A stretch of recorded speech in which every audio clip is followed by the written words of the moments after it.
ಇವತ್ತಿನ ಅಧ್ಯಯನಕ್ಕಾಗಿ ಮಾರ್ಕನು ಬರೆದ ಸುವಾರ್ತೆ 2ನೇ ಅಧ್ಯಾಯ 23ನೇ ವಚನದಿಂದ 28ನೇ ವಚನದವರೆಗೂ ನಾನು ಓದ್ತಾ ಇದ್ದೀನಿ.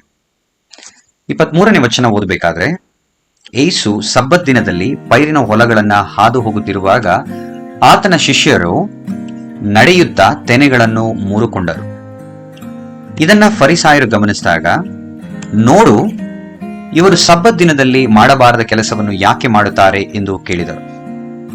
ಯಾಕೆ ಇವರು ಸಬ್ಬತ್ ದಿನದಲ್ಲಿ ಮಾಡಬಾರದ ಕೆಲಸಗಳನ್ನು ಮಾಡುತ್ತಾರೆ ಎಂಬುದಾಗಿ ಫರಿಸಾಯರು ಕೇಳ್ತಾ ಇದ್ದಾರೆ ಎಂಬುದಾಗಿ ಪ್ರಶ್ನೆಯನ್ನು ಕೇಳಬೇಕು. ಯಾಕಂತಂದ್ರೆ ಇವರ ಪ್ರಕಾರ ತೆನೆಗಳನ್ನ ಮುರುಕೊಂಡು ತಿನ್ನೋದು ಅದು ಕೆಲಸವಾಗಿತ್ತು, ಅದು ಸಬ್ಬತ್ ದಿನದಲ್ಲಿ ಮಾಡಬಾರದು ಎಂಬುದಾಗಿ ಜನರಿಗೆ ಬೋಧಿಸ್ತಾ ಇದ್ರು. ಹಾಗಾದ್ರೆ ಯಾವ ಯಾವ ಕೆಲಸಗಳನ್ನ ಮಾಡಬಾರದು ಎಂಬುದಾಗಿ ಹೇಳ್ತಾ ಇದ್ರು ಅಂತ ನೋಡೋದಾದ್ರೆ, ಅವರ ಬಳಿಯಲ್ಲಿ 39 ವಿಷಯಗಳಿದ್ವು. ಸಬ್ಬತ್ ದಿನದಲ್ಲಿ ಯಾವ ಯಾವ ಕೆಲಸಗಳನ್ನ ಮಾಡಬಾರದು ಅಂತ. ಮೊದಲನೇದಾಗಿ ಸಬ್ಬತ್ ದಿನದಲ್ಲಿ ಬೀಜ ಬಿತ್ತಬಾರದಾಗಿತ್ತು. ಎರಡನೇದಾಗಿ ಹೊಲವನ್ನ ಹೂಳಬಾರದಾಗಿತ್ತು. ಬೆಳೆಯನ್ನ ಕೊಯ್ಬಾರದು ಅವರ ಪ್ರಕಾರ. 8ನೇ ಪಾಯಿಂಟ್ ನೋಡ್ಬೇಕಾದ್ರೆ ರುಬ್ಬಬಾರದು. ಮತ್ತೆ 19ನೇ ಪಾಯಿಂಟ್ ನ ಪ್ರಕಾರ ನೋಡ್ಬೇಕಾದ್ರೆ ಅವರು ಏನನ್ನು ಒಲಿಬಾರದಾಗಿತ್ತು.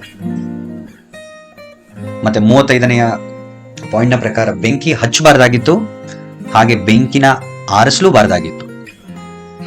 ಇನ್ನೊಂದಿದೆ, 11ನೇ ಪಾಯಿಂಟ್ ನ ಪ್ರಕಾರ ನೋಡ್ಬೇಕಾದ್ರೆ ಯಾವುದನ್ನು ಸಹ ಅವರು ಬೇಯಿಸಬಾರದಾಗಿತ್ತು. ಈ ರೀತಿಯಾದಂತ ಕಟ್ಟಡಗಳನ್ನ ಅವರು ಮಾಡಿ ಜನರ ಮೇಲೆ ಹೊರಿಸಿದ್ರು. ಇದು ಜನರಿಗೆ ಭಾರವಾಗಿತ್ತು. ಈಗ ಯೇಸು ಕ್ರಿಸ್ತನು ಇವರಿಗೆ ಉತ್ತರವನ್ನ ಕೊಡೋದಕ್ಕೋಸ್ಕರವಾಗಿ 25-26ನೇ ವಚನವನ್ನ ನೋಡ್ಬೇಕಾದ್ರೆ ಆತನು ದಾವಿದನ ಉದಾಹರಣೆಯನ್ನ ಕೊಡ್ತಾನೆ. ಇದನ್ನ ಪೂರ್ತಿಯಾಗಿ ನೀವು ಓದಬೇಕು ಅಂದ್ರೆ ಮೊದಲನೇ ಸಮುವೇಲನ್ನು 21ನೇ ಅಧ್ಯಾಯದಲ್ಲಿ ನೀವು ನೋಡ್ತೀರ. ದಾವಿದನು ಸೌಲನಿಂದ ಓಡಿ ಹೋಗ್ಬೇಕಾದ್ರೆ ದಾವಿದನಿಗೆ ತನ್ನ ಸಂಗಡಿಯರಿಗೆ ಬಹಳ ಹಸಿವಾಗಿರುತ್ತೆ.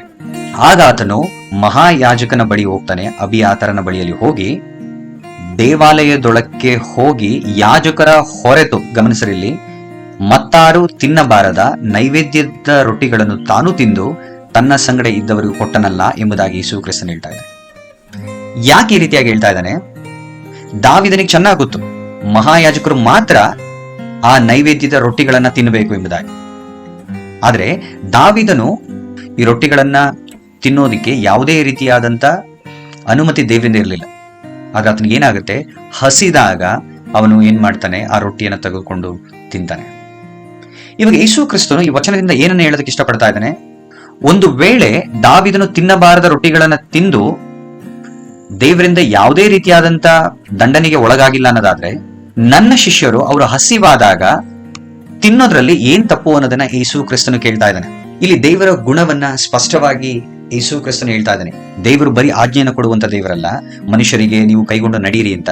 ಮನುಷ್ಯನು ಅದನ್ನ ಕೈಗೊಂಡು ನಡೆದಿದ್ದಾಗ ಕರುಣೆಯನ್ನು ತೋರಿಸುವವನು ಆತನೇ ಆಗಿದ್ದಾನೆ, ಮತ್ತೆ ಕ್ಷಮಿಸುವವನು ಆತನೇ ಆಗಿದ್ದಾನೆ ಅನ್ನೋದನ್ನ ಇಲ್ಲಿ ಸ್ಪಷ್ಟವಾಗಿ ಹೇಳ್ತಾ ಇದ್ದಾನೆ.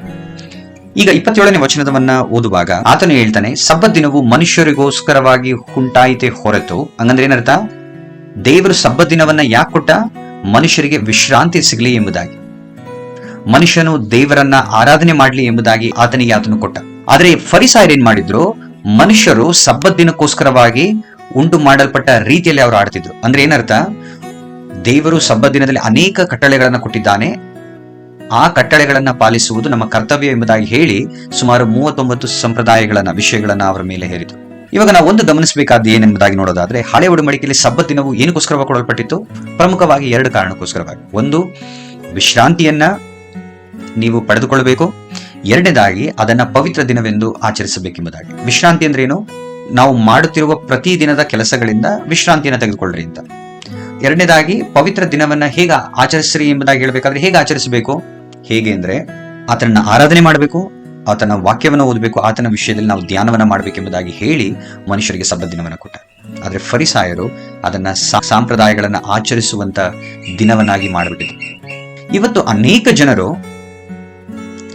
ವಿಶ್ರಾಂತಿಯ ದಿನದಲ್ಲಿ, ಅಂದ್ರೆ ಭಾನುವಾರದ ದಿನದಲ್ಲಿ ಸಭೆಗೆ ಹೋಗುವುದಕ್ಕಿಂತ ಹೆಚ್ಚಾಗಿ ಕೆಲಸಕ್ಕೆ ಹೋಗಿ ಆ ದಿನವನ್ನು ಸಹ ಅವಿಶ್ರಾಂತಿಯ ದಿನವನ್ನಾಗಿ ಮಾಡ್ಕೊಳ್ತಾರೆ. ದೇವರ ವಾಕ್ಯವನ್ನ ಧ್ಯಾನಿಸೋದಿಲ್ಲ, ದೇವರಿಗೆ ಸಮಯವನ್ನ ಕೊಡೋದಿಲ್ಲ, ವಿಶ್ರಾಂತಿಯನ್ನ ಅವರೂ ಸಹ ತೆಗೆದುಕೊಳ್ಳೋದಿಲ್ಲ. ಹಳೆ ಒಡಂಬಡಿಕೆಯಲ್ಲಿ ವಿಶ್ರಾಂತಿ ದಿನವನ್ನ ಏನಕ್ಕೋಸ್ಕರವಾಗಿ ದೇವರು ಮಾಡ್ದ ಎಂಬುದಾಗಿ ನೋಡ್ಬೇಕಾದ್ರೆ, ಜನರು ವಿಶ್ರಾಂತಿಯ ದಿನದಲ್ಲಿ ವಿಶ್ರಾಂತಿಯನ್ನು ಪಡೆದುಕೊಳ್ಳಿ. ಮತ್ತೇನಂತಂದ್ರೆ, ಆ ದಿನದಲ್ಲಿ ನಾನು ದುಡಿದೇ ಇದ್ರೂ ಸಹ ದೇವರು ನನಗೆ ನನ್ನ ಕೊರತೆಗಳನ್ನ ನೀಗಿಸೋದಕ್ಕೆ ಶಕ್ತನಾಗಿದ್ದಾನೆ ಎಂಬುದನ್ನು ತೋರಿಸೋದಕ್ಕೋಸ್ಕರವಾಗಿ ಹಳೆ ಒಡಂಬಡಿಕೆಯಲ್ಲಿ ಈ ಸಬ್ಬತ್ ದಿನವನ್ನು ಉಂಟು ಮಾಡಿದ. ಆದ್ರೆ ಅನೇಕ ಜನರು ಅದನ್ನ ಕೈಗೊಂಡು ನಡೀತಾ ಇಲ್ಲ. ಈಗ 28ನೇ ವಚನದಲ್ಲಿ ಬಹಳ ದೊಡ್ಡ ವಿಷಯವನ್ನ ಯೇಸು ಕ್ರಿಸ್ತನು ಹೇಳ್ತಾನೆ. ಅದೇನೆಂದ್ರೆ ಮನುಷ್ಯ ಕುಮಾರನು ಅಂದ್ರೆ ಯೇಸು ಕ್ರಿಸ್ತನು ಸಬ್ಬತ್ ದಿನಕ್ಕೂ ಒಡೆಯನಾಗಿದ್ದಾನೆ ಎಂಬುದಾಗಿ ಹೇಳ್ತಾ ಇದ್ದಾನೆ. ಹಂಗಂದ್ರೆ ಏನರ್ಥ? ಇಲ್ಲಿ ಸಬ್ಬತ್ ದಿನಕ್ಕೂ ಅಂದ್ರೆ ಏನು? ಮನುಷ್ಯ ಕುಮಾರನಿಗೆ ಬರೀ ಪಾಪ ಕ್ಷಮಾಪಣೆ ಮಾಡುವಂತ ಅಧಿಕಾರ ಮಾತ್ರ ಕೊಟ್ಟಿಲ್ಲ, ಮನುಷ್ಯ ಕುಮಾರನಿಗೆ ಜನರಿಗೆ ವಿಶ್ರಾಂತಿಯನ್ನು ಒದಗಿಸುವಂತ ಅಧಿಕಾರವನ್ನ ಆತನು ಕೊಟ್ಟಿದ್ದಾನೆ. ಯೇಸು ಕ್ರಿಸ್ತನಿಗೆ ನಿಮಗೆ ವಿಶ್ರಾಂತಿಯನ್ನ, ಶಾರೀರಿಕವಾಗಿ ಈ ಲೋಕದಲ್ಲಿರುವಂತಹ ಅನೇಕ ಚಿಂತೆಗಳಿಂದ ನೀವು ಬಳಲಿ ಹೋದಂತ ನಿಮಗೆ ವಿಶ್ರಾಂತಿಯನ್ನು ಕೊಡೋದಕ್ಕೆ ಆತನು ಶಕ್ತನಾಗಿದ್ದಾನೆ. ಆತ್ಮಿಕವಾಗಿ ನೋಡೋದಾದ್ರೆ ದೇವರ ವಾಕ್ಯ ಹೇಳುತ್ತೆ, ನಿತ್ಯ ಜೀವ ಅನ್ನೋದು ಒಂದು ವಿಶ್ರಾಂತಿಯ ಸ್ಥಳ. ನೀವು ಹೀಬ್ರಿಯ ಬರೆದಂತ ಪತ್ರಿಕೆಯಲ್ಲಿ ಓದಬೇಕಾದ್ರೆ ಅದನ್ನ ನೋಡ್ತೀರಾ. ಆ ಸ್ಥಳಕ್ಕೆ ಯೇಸು ಕ್ರಿಸ್ತನು ನಮ್ಮನ್ನ ಒಂದು ದಿನ ಕರ್ಕೊಳ್ತಾನೆ ಮತ್ತೆ ಸೇರಿಸುತ್ತಾನೆ ಎಂಬುದನ್ನ ನಾವು ಮರಿಬಾರದು. ವಾಕ್ಯದ ಮುಖಾಂತರವಾಗಿ